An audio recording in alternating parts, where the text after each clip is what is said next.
préalable, tu peux rapprocher les micros, parce qu'ils sont une centaine à la maison, on va recevoir les WhatsApp. S'ils ne t'entendent pas. Très bien. Donc, je m'appelle Marc Lebord et j'ai été nommé en 2014 titulaire de la chaire au CNAM industrie chimique et pharmaceutique. Et au préalable, j'étais responsable d'une activité de recherche dans l'industrie privée, dans l'industrie pharmaceutique privée, dans une société qui est spécialisée notamment dans les produits contrastes pour l'imagerie IRM. Et j'ai eu le plaisir hier d'apprendre en passant qu'un produit qu'on avait conçu dans notre équipe de recherche vient d'être approuvé aujourd'hui pour la FDA pour améliorer notamment le diagnostic des tumeurs cérébrales en IRM. Alors au CNAM, en fait, nos activités sont des activités tout d'abord d'enseignement. Et dans nos activités d'enseignement relatives à l'industrie pharmaceutique, on forme un certain nombre d'élèves ingénieurs aux technologies, on utilise toujours des mots anglais pour ça, de drug design, c'est-à-dire de conception de médicaments, en parlant essentiellement d'ailleurs des médicaments qui sont ce qu'on appelle petites molécules, les small molécules, et un peu moins des biotechnologies, des médicaments de biothérapie. Alors vous savez qu'il y a un grand mouvement aujourd'hui pour non seulement il y a un grand mouvement, mais en fait il y a une très grande efficacité des technologies de biothérapie, notamment, mais pas que en oncologie, mais il faut savoir que la recherche qui consiste à travailler sur des petites molécules est extrêmement active, et l'ordre de grandeur, c'est qu'on a à peu près 10 à 15 médicaments approuvés par an, en ce moment par la FDA. C'est toujours plus facile d'avoir une statistique américaine européenne, mais à peu près une quinzaine de médicaments issus des biothérapies approuvés par an, et une quarantaine qui sont issus des petites molécules. Donc cette recherche de petites molécules issues de la chimie médicinale reste encore très importante.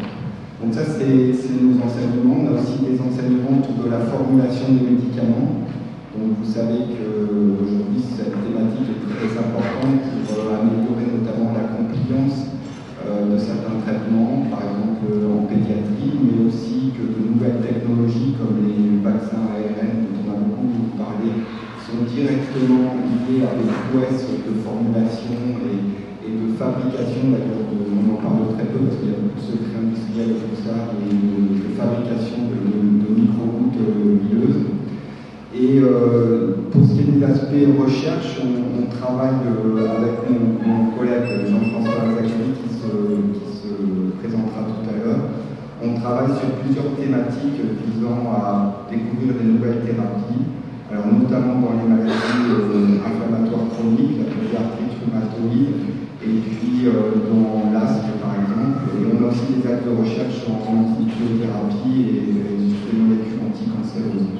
Donc dans ce cadre-là, nos équipes d'enseignants-chercheurs et de chercheurs dans les laboratoires du CNAM travaillent en étroite collaboration avec des bioinformaticiens qui sont des supports essentiels pour concevoir des molécules de façon la plus intelligente possible.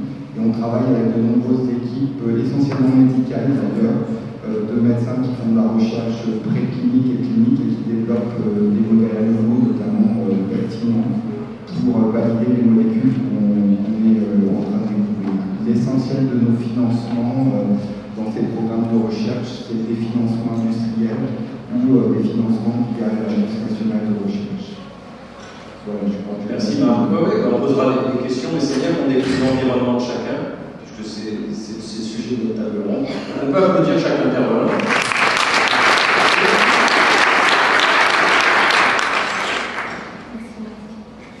Bonjour à tous. Alors, après tous les propos tenus par mes collègues en sciences dures, alors en médecine, en pharmacie, en chimie, moi, je vais vous parler de sciences de gestion, d'économie et éventuellement de droit, puisqu'il s'agit des disciplines essentielles, que ce sont aussi les trois précédentes essentiellement, qui seront représentées dans mon équipe qui s'appelle Santé Solidarité.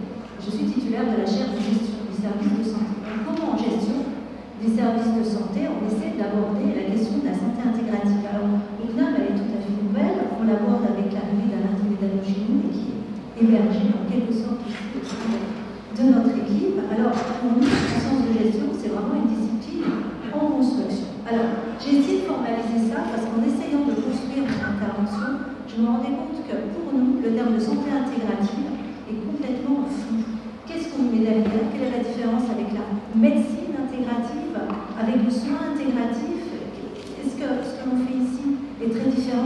passe au Québec ou en Suisse, ou au CHU Strasbourg, par exemple. Enfin voilà, toutes ces questions-là, j'ai essayé de me les poser et en essayant de voir comment au sein de l'équipe, en fait, on voyait cette question.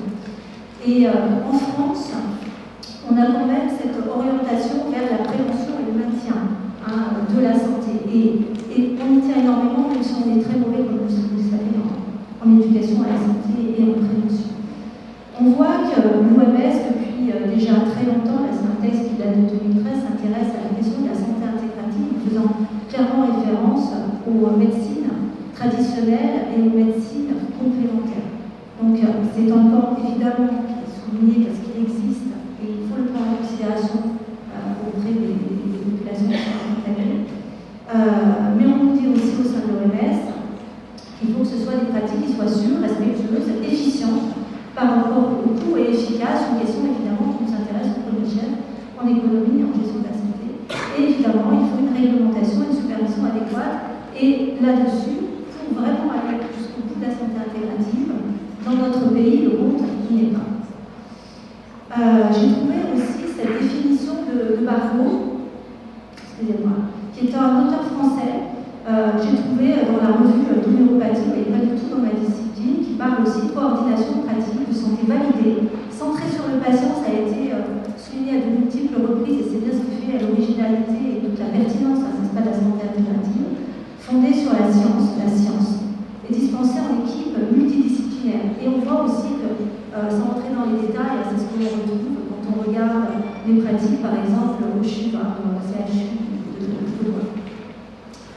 Donc j'ai repris quelques définitions du Code de la santé publique, précisant les contours des professions médicales, des professions de pharmacie, les professions d'auxiliaires médicaux, pour bien comprendre que chez nous, on va avoir eu plusieurs obstacles à la mise en œuvre de la gestion de parcours orientés vers la santé intégrative. Une première, j'essaie de faire vite parce qu'on est nombreux, une première limite qu'il nous faudra dépasser avec des travaux de recherche, il y a une grosse coquille limite épistémique.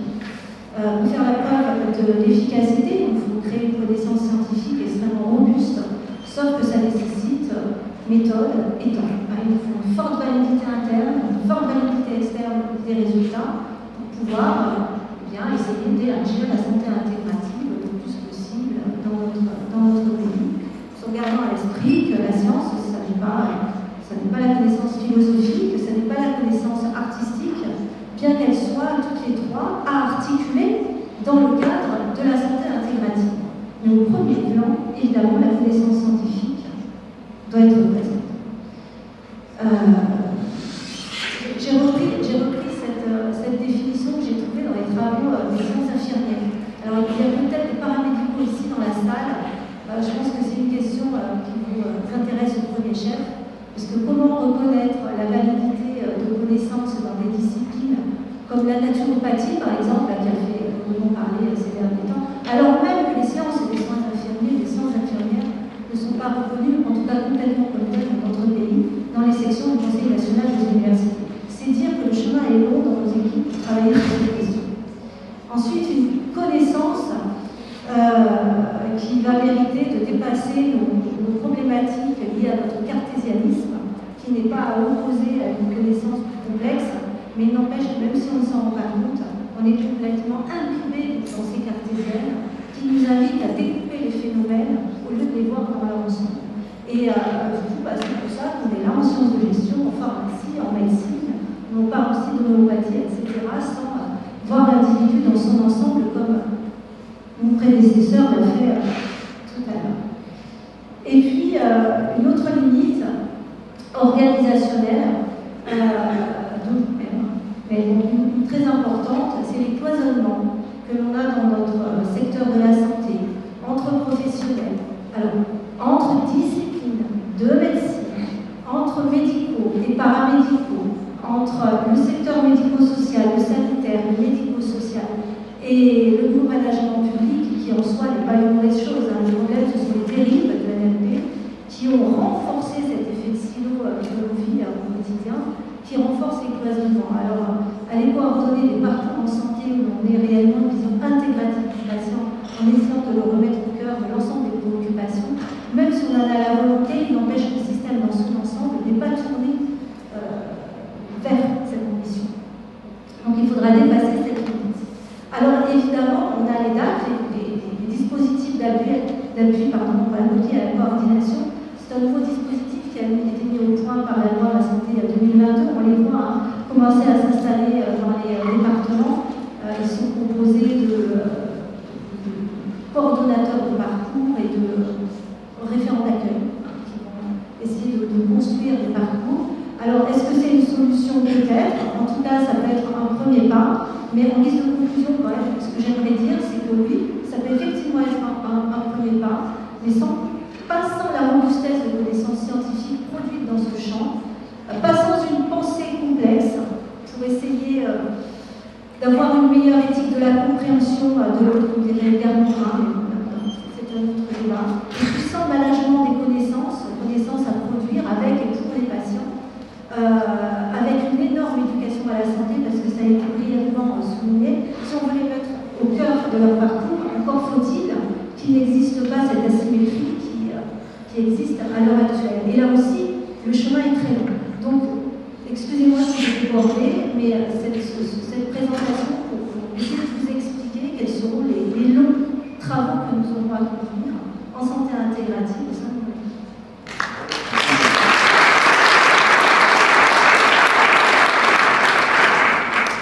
Bonjour à tous, Fatima Yatim, je suis enseignante-chercheur en sciences de gestion. Justement, vous avez été dirigée par Sandra et mon module laboratoire à l'Université de Milan.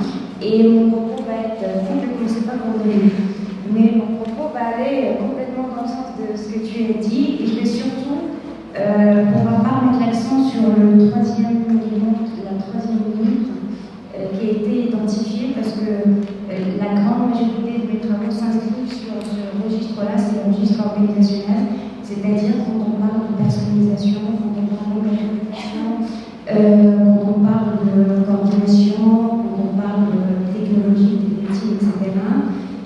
Comment tous ces éléments-là s'intègrent ou peuvent être acceptés ou internalisés par les organisations. Je parle plus particulièrement des établissements de santé, que ce soit dans le sanitaire ou dans le médico-social.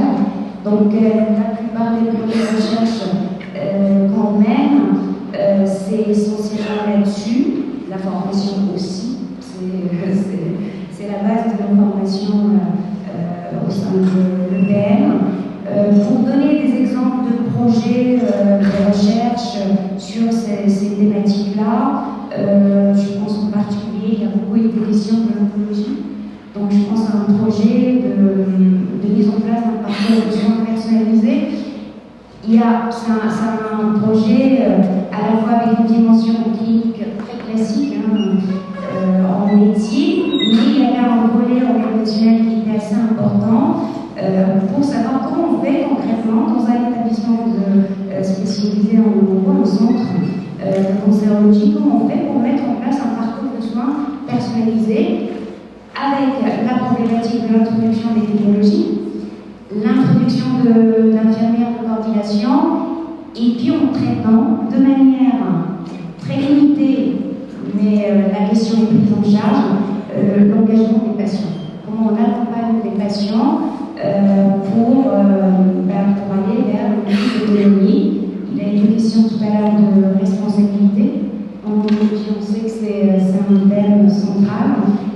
Donc voilà, on essaie. L'objectif, c'est effectivement d'arriver à proposer des solutions à tous les cloisonnements que l'on voit au sein des établissements, et puis de travailler avec les acteurs, avec les professionnels, avec la direction, avec les patients, pour mettre en place des dispositifs organisationnels qui facilitent la vie de tout le monde, pas que des patients, mais la vie de tout le monde. Et aussi, on s'interroge beaucoup, Sandra l'a évoqué à travers le public, on s'interroge sur les relations entre les tutelles et les établissements, quelle marge de manœuvre sont laissées aux établissements, quelle marge de manœuvre les établissements se donnent pour mettre en place des démarches type parcours personnalisé, de la coordination, mais vraiment qui intègre la dimension de travailler sur l'engagement des patients. Donc voilà, c'est des exemples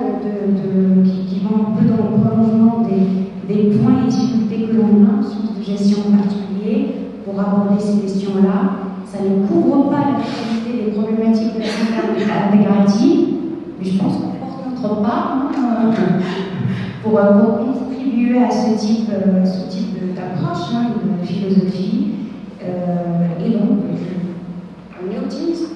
Exactement. Oui. Merci.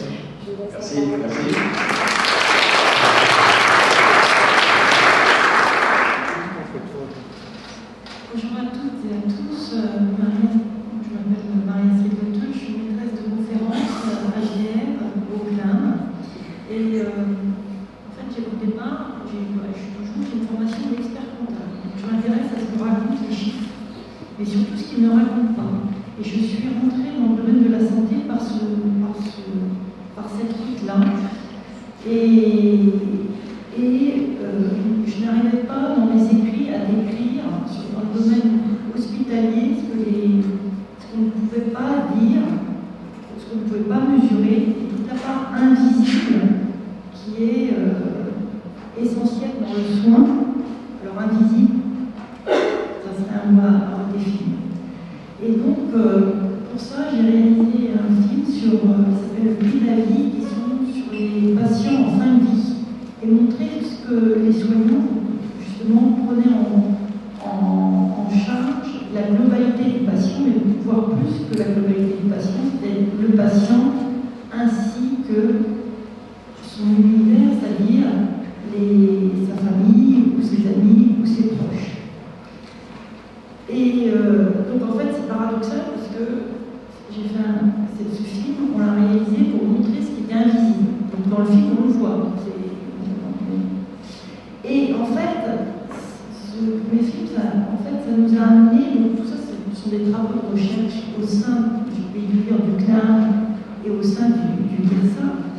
Et tous ces travaux de recherche, c'est pour montrer justement l'importance de la globalité, l'importance de la main qu'on peut prendre, l'importance de l'écoute, l'importance du temps,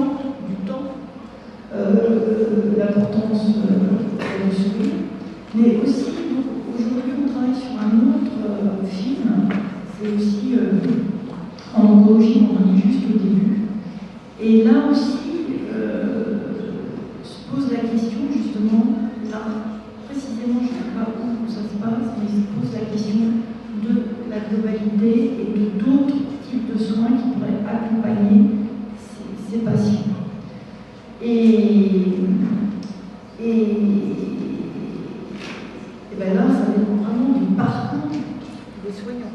Pour l'écoute, ça dépend du parcours des soignants.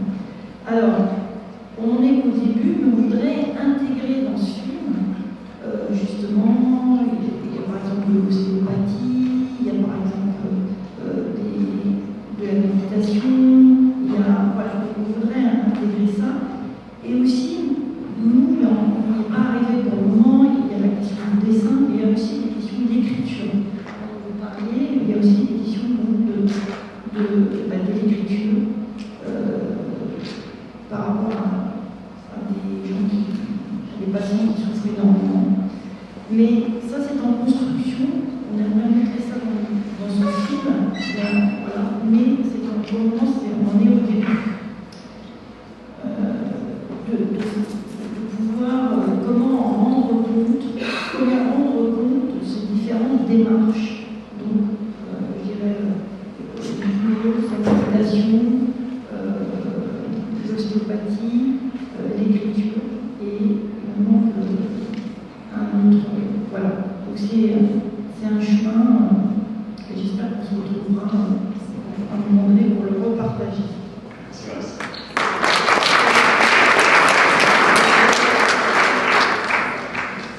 Bonjour, je suis Jean-François Zagori, je suis le responsable du département de l'informatique au CNAM, donc c'est des sciences dures. Juste pour vous donner une idée, il y a environ 500 enseignants-chercheurs au CNAM, il y a 25 laboratoires de recherche, à peu près moitié-moitié en sciences dures, comme moi, ou en sciences, ça s'appelle humaines peut-être, comme nos collègues ici. Et donc, on est très complémentaires. Donc, nous travaillons sur la santé. Si on prend comme thermomètre les chairs, qui sont un des outils de portage des projets médicaux, il y avait 55 chairs, et sur ces 55 chairs, il y a environ 5 chairs qui portent le mot santé dedans, et aussi d'autres chaires qui sont directement liées à la santé. Donc à peu près 20% d'établissements est connecté à la santé, mais de manière très diversifiée. Et donc il y a 2 ans, moi je ne connaissais pas du tout la santé intégrative, je vous dis très franchement, et je m'en excuse auprès de vous parce que ça me paraît très important. J'ai eu la chance de rencontrer Alain, et en 3 minutes il m'a fait comprendre ce que c'était parce qu'il transmet des messages de manière efficace et rapide. Et du coup, j'ai dit que c'est extraordinaire parce qu'effectivement, on peut maintenant aider les patients à faire leur propre parcours et surtout intégrer beaucoup d'autres disciplines essentielles pour améliorer le soin et la qualité des soins pour les patients. Et je trouvais ça génial. On s'est concerté et Alain a gentiment accepté de venir créer cette chaire de santé intégrative au CNAM. Et on se rend compte aujourd'hui, ne serait-ce que par votre présence, que effectivement c'était une très bonne chose que cette chaire ait pu être créée. Donc merci d'être avec nous maintenant. Et donc moi je trouve que c'est un domaine passionnant. Et en fait, l'intérêt du CNAM pour cette chaire aussi, c'est d'apporter effectivement toute cette entre guillemets rigueur scientifico-technique qu'on a sur place avec toutes les équipes de recherche qui sont déjà opérationnelles et qui ont la chance de pouvoir travailler avec Alain. Donc il y a beaucoup d'interactions sur l'épidémiologie, que ce soit en gestion de la santé, beaucoup de choses possibles. Et donc on espère que ces journées de la chaire de santé intégrative vont pouvoir se répéter et se développer de plus en plus. Mon expérience personnelle, donc au niveau de la recherche, je vais vous dire ce que je fais moi, je suis plus sciences pures. On essaye de développer des candidats de médicaments en comprenant les maladies. Et pour essayer de comprendre le développement des maladies, mais sur le plan purement organique, on travaille sur la génomique, sur les génomes des patients. On va démontrer les génomes des patients, on compare par exemple le génome des gens qui sont pas malades, et puis on voit qu'il y a des différences au niveau génétique à certains endroits. Et comme ces différences sont localisées au niveau de certains gènes, on dit que ce gène est impliqué dans la maladie, et puis on essaie de comprendre, de tirer un fil d'Ariane comme ça, et de pouvoir ensuite dire peut-être que si on bloquait cette protéine, on va pouvoir faire un nouveau candidat médicament. Donc c'est très organique, ce qui ne m'empêche pas d'être un adepte de la santé intégrative, et je pense que c'est essentiel de faire un parcours de soins autour du patient et autour du médecin. Et donc je suis très heureux d'être ici aujourd'hui. Et puis mon dernier mot, c'est pour vous présenter mon laboratoire. On est 3 équipes de recherche, 2 plutôt en bioinformatique et une avec Marc qui est plutôt en chimie médicinale.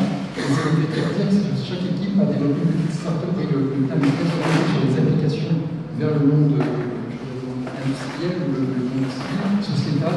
Donc chaque équipe a développé une start-up soit pour développer un médicament, soit pour développer de nouvelles stratégies.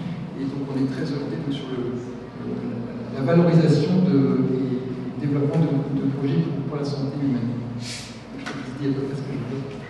Alors, avant que vous applaudissiez ce que vous avez applaudi, juste pour vous dire que c'est Jean-François qui m'a porté au CNAM pour la création de la chaire, et Alexandra, c'est Jean-François, c'est notre conseil scientifique. Je vous remercie Nora, Jean-François et Sandra, et tous mes collègues, pour cet accompagnement et qu'on puisse aujourd'hui pouvoir se déployer en interne. Maintenant, vous pouvez l'applaudir.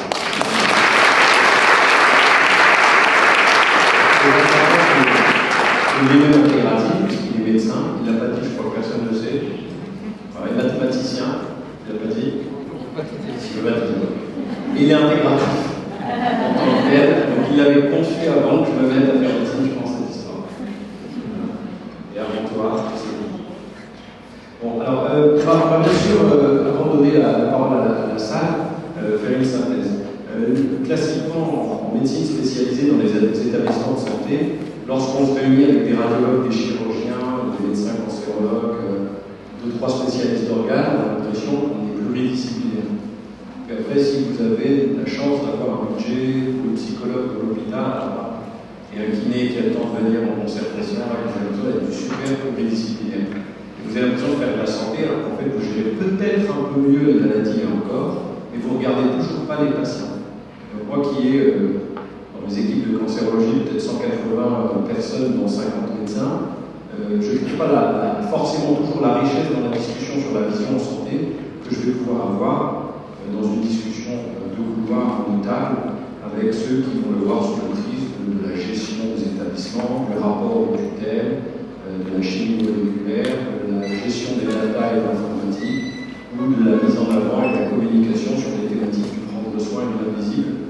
Donc c'est vrai que même si quand on veut faire de la santé, on va aller vers les écoles professionnelles, on n'est peut-être pas en train d'être concurrent des écoles professionnelles, ce n'est pas tout à fait une faculté de médecine, mais on a envie aussi, je crois, d'être challengé sur la manière dont on peut accompagner les professionnels de santé ou créer des nouveaux métiers en santé. Je je pense que cet endroit, qui est vraiment un lieu de fertilisation croisée, va permettre de faire émerger notre vision de la santé. C'est pour ça qu'on a élu domicile, grâce à vous aussi, bien sûr, notre chaire en santé intégrative dans cet établissement. Alors on va peut-être prendre quelques réflexions, interrogations. Notre public est divers. Ce matin, vous avez vu, on a parlé, vous avez tout type de médecins, généralistes, cardiologues, gériatres, gynéco-obstétriciens, etc. Des acteurs paramédicaux, des acteurs du monde de l'entreprise, des professeurs de marketing, sociologie, des patients experts. Et donc c'est ce qui fait notre richesse. Alors, question, interrogation. Nora, toi, tu vas communiquer tout à l'heure. Tout le monde est un peu ému parce qu'il a vu ce parterre.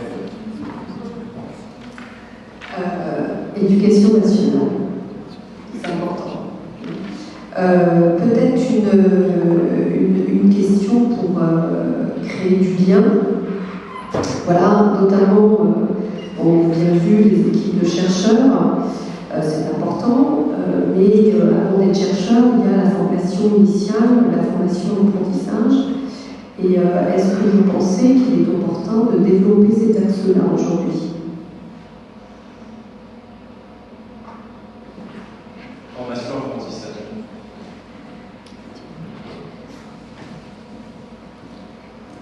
Vous voulez parler de la formation? Oui, c'est-à-dire la formation, l'éducation à la santé à laquelle je faisais référence, la formation. La nécessité de, avant d'être chercheur, mais en principe dans le secondaire, là, est-ce que selon vous, il y a des besoins ou il n'y en a pas? Alors, s'agissant de l'éducation à la santé, ça a été extrêmement bien documenté. On sait qu'on est dans un pays où il n'y a quasiment pas d'éducation à la santé. Alors que la santé, ça nous concerne tous, c'était la maternelle. Donc là, effectivement, oui, mais c'est pas une grande surprise que de m'entendre faire cette réponse. Donc il faudrait effectivement faire un pas de côté pour savoir comment est-ce qu'on éduque à la santé et surtout quelle énergie on a envie d'y mettre pour atteindre quel type d'objectif. L'éducation à la santé, on le sait, les médecins peuvent en parler bien mieux que moi, ça n'est pas que la prévention, une brève prévention et deux, trois dépistages, ça va bien au-delà de ça, c'est apprendre à bien manger, apprendre à bouger, apprendre à prendre soin de soi de manière générale pour bien vieillir notamment. Et c'est ce qui fait aussi que l'on va pouvoir prendre au fur et à mesure, me semble-t-il, en partie des décisions éclairées, lorsqu'on aura une bonne information transmise par un interlocuteur en santé, que ce soit un paramédical ou un médecin. Mais effectivement, oui, effectivement, là c'est un peu tout cuit, comme on dit.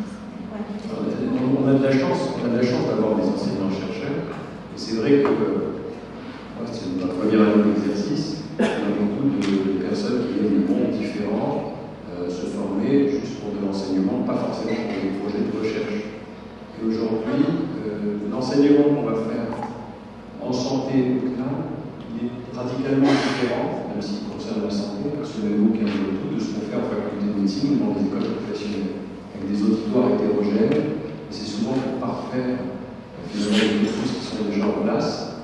Alors il y a donc toute cette thématique d'une formation à réinventer, d'accompagnement pendant les carrières en santé, parce qu'on ne peut pas être diplômé et puis travailler 40 ans sans regarder que notre système doit se transformer, et on doit être des acteurs de cette transformation.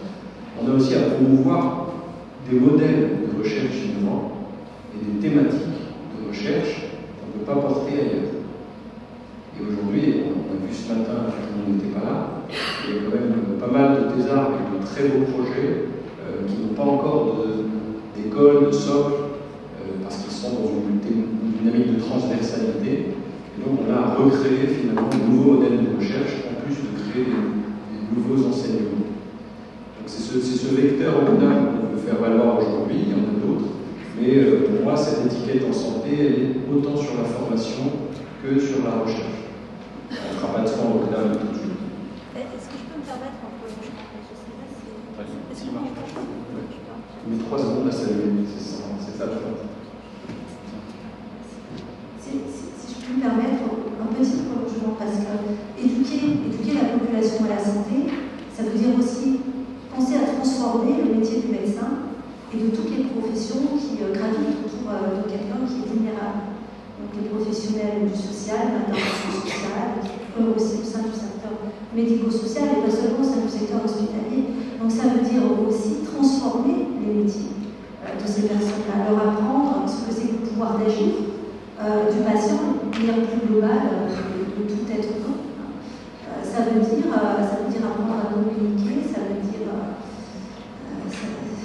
ça signifie changer complètement de regard sur ce qu'est un patient, qui est bien une autre chose qu'un dossier de soins, par exemple, dans un établissement, pour reprendre l'exemple que je donnais tout à l'heure. Ça veut dire aussi, en termes organisationnels, trouver d'autres techniques, d'autres modes d'organisation, pour travailler différemment, mieux communiquer, se coordonner, se concerter pour ne pas faire de la pluridisciplinarité, mais véritablement de l'interdisciplinarité, toujours en gardant au cœur des projets le patient. Et vous qui êtes dans le secteur, vous savez très bien ce que c'est, parce que dans tous les projets de soins, dans tous les projets d'établissement, on a remettre le patient au cœur de notre activité. En EHPAD, on doit remettre le résident au cœur de son projet à personnaliser, sauf que dans les faits, on voit bien que le compte n'y est pas. Donc c'est vraiment une transformation qui est systémique et qui passe certes par un travail sur la médecine, sur la coordination de tous les professionnels autour du patient, mais au-delà de ça, une transformation du système de manière générale. Et ça ne va pas se passer en 2 minutes parce que la santé est politique. C'est un mode d'organisation de notre santé, de notre mode d'organisation de notre société. La santé. Donc c'est long, c'est un travail de longue haleine. Si on va bien sûr donner la parole, Je vais juste là pour une anecdote, juste pour compléter un peu donc j'ai la réponse de Sandra.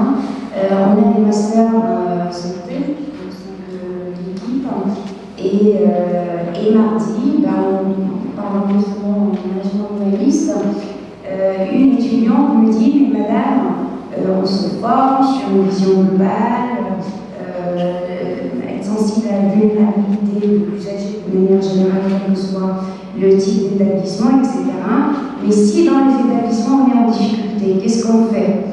Donc voilà, c'est des sujets qu'on aborde dans nos formations, c'est des contraintes auxquelles on est confronté, nous, comme nos étudiants.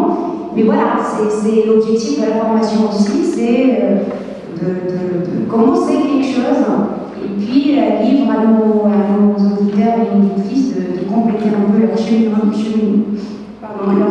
individuel et puis de développer ce type d'approche dans leur pratique professionnelle. Donc voilà, c'était juste pour... Merci. Alors, je suis enseignante-chercheur en âme, et donc j'ai eu la voix dans sa vie. Et donc en plus, aussi a été dit aujourd'hui, il y a la partie. J'ai vu une visite qui apparaissait sur les transports tout à l'heure, ça m'a fait trop plaisir. Parce que nous, c'est la petite équipe qui travaille sur les capteurs pour déterminer les concentrations, les devis molécules, comme ce l'avait fait Marc et François, les concentrations de 2 marqueurs, et c'est extrêmement important. Et c'est vrai que l'interdisciplinarité, c'est super compliqué. Parce qu'on a pas le même jargon avec les médecins, on a pas le même jargon avec les pharmaciens, ni avec les biologistes, et c'est super compliqué dans un petit projet à mettre en œuvre. Mais c'est vraiment parfois dans la santé, mais on est extrêmement investi là-dedans, et c'est un moteur pour juste apporter un complément par rapport à la madame qui pose des questions sur l'alternance. En fait, vous savez, les cours de physique, c'est un peu pas. Vous arrivez et que vous avez du mal à intégrer les gens et les alternants. Et alors, vous allez leur dire aujourd'hui, vous faites un capteur qui peut être utilisé pour détecter les biomarqueurs. Je peux vous assurer qu'on va entendre pendant 4 minutes. Enfin, 4 heures. Parce qu'ils sont en train d'attendre pour que ça va venir. Bien évidemment, ça ne pas à la fin. Mais c'est une application phare. Et ça, c'est ce qui est super important. Maintenant, malheureusement, l'alternance, c'est dur cycle. On fait de l'alternance en chimie, l'alternance en biologie. La santé, je ne sais pas comment on peut faire ça. Il faudrait qu'on se mette à plusieurs pour dire chacun va apporter quelque chose. Vous savez que sciences dures et sciences humaines et sociales, on ne travaille pas beaucoup ensemble. On ne se connaît pas spécialement. D'ailleurs, j'ai des réserves qui avaient santé. Ça fait pas 16 ans, 15 ans que je suis ici. Je ne connaissais pas l'existence de la chaire de gestion par les qui sont santé.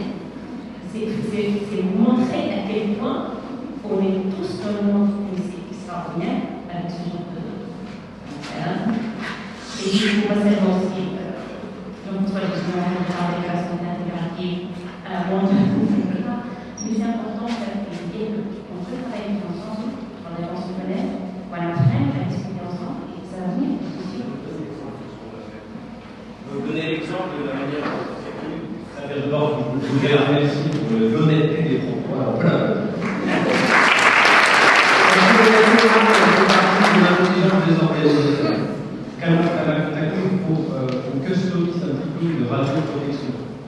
radiothérapeute, ça me plaît bien.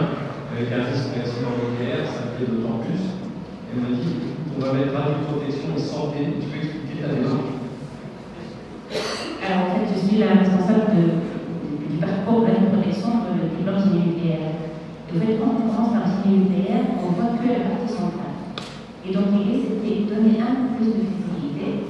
Et c'était, on va se dire, c'est super compliqué, parce qu'on va faire la protection la commission des titres d'ingénieur. C'est une instance qui a donné des titres dans le juridique de l'institut. Et donc il y avait, on ne pouvait pas mettre à la protection, mais il y avait le mot santé et. C'était tout à fait évident, c'était santé et la protection, parce que les enjeux sont extrêmement importants.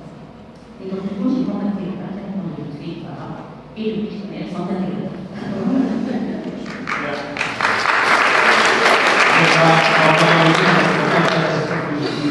Comment se passe l'organisation des soins. Sandra peut enseigner là-dedans, déjà je sais, c'est sûr. Mais c'est pour dire qu'en fait, c'est très bien d'avoir la différence, en fait, d'accueillir la différence, des gens qui cherchent à se regrouper, à évincer les autres. Et dans nos établissements, sans doute, des fois les services se regroupent, et des bagarres pour évincer l'autre. Alors qu'en fait, il faudrait qu'on se batte pour l'inverse, pour accueillir l'autre. Et je pense que c'est un mouvement intellectuel plutôt qu'une histoire d'étiquette. Et c'est ce mouvement-là qu'on va porter à prendre le contenu des connaissances. Et je crois que tout le monde est là pour ça, on a besoin de convaincre. Merci à toi pour le témoignage. Ok, on va prendre encore une ou deux questions, si vous avez des questions. Ah, c'est ça. On va avoir plein d'étudiants dans nos diplômes et on fera passer, on va essayer de colléger tout ce qui se fait dans chaque département en santé, parce que ce qu'on va avoir à relever. Parce qu'on nous pose des questions en aparté pour tout un tas de professionnels qui ont envie de simplement se nourrir et qui ne savent pas et où aller. Et donc, on n'est pas obligé de faire des tests pour se nourrir, de prendre 3 ans, 6 ans. Donc, on essaiera de faire se relever et de communiquer à tous. On parlera ce que nous devons discuter ce matin. Donc, s'il n'y a pas d'autres questions, on va encore applaudir et lever la séance.